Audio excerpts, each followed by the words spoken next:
ఇలా కాదండి, ఒకసారి వేసుకొని చూస్తే అర్థమవుతుంది. అందుకే ఒక డార్క్ కలర్ తీసాను. మనకి ఇది మొత్తం వీవింగ్ వస్తుంది పళ్ళులో.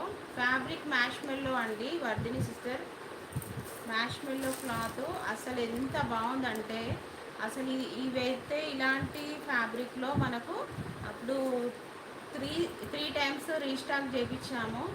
అసలు స్టాక్ అయితే రాగానే పోవడం అలా జరిగింది. అంటే అది కొంచెం all over peacock floral design వచ్చింది. ఇది మాత్రం చూడండి, మీకు పళ్ళు డిజైన్ చూపిస్తాను, కొంచెం అర్థం అయ్యేలాగా చెప్తాను. ఇది మొత్తం వచ్చేసి వీవింగ్ అండి, వీవింగ్ వీవింగ్ వచ్చేసి అండ్ పళ్ళుకి టెజల్స్ ఇచ్చారు. ఈ వీవింగ్ అనేది మీకు క్లియర్గా చూపిస్తాను. ఇగో ఇలా వీవింగ్ చూసుకోండి శారీలో. అంటే మనకు ఒక లైట్ వెయిట్ పట్టు శారీ కట్టుకున్న ఫీల్ ఉంటుంది. బార్డర్ కూడా కింద ఎలా ఉందో మీద కూడా అలాగే ఉంటుంది. పైకి ఎలా ఇచ్చారో అంటే సన్నగా ఇట్లా బార్డరు స్మాల్ బార్డర్ ఇచ్చారు, క్యూట్గా ఉంది. చాలా బాగున్నాయండి శారీస్ అయితే. ఫ్యాబ్రిక్ అయితే అసలు అదుర్స్. ఇంకా ఈ ఫ్యాబ్రిక్కి అస్సలు కూడా మీరు ఎలా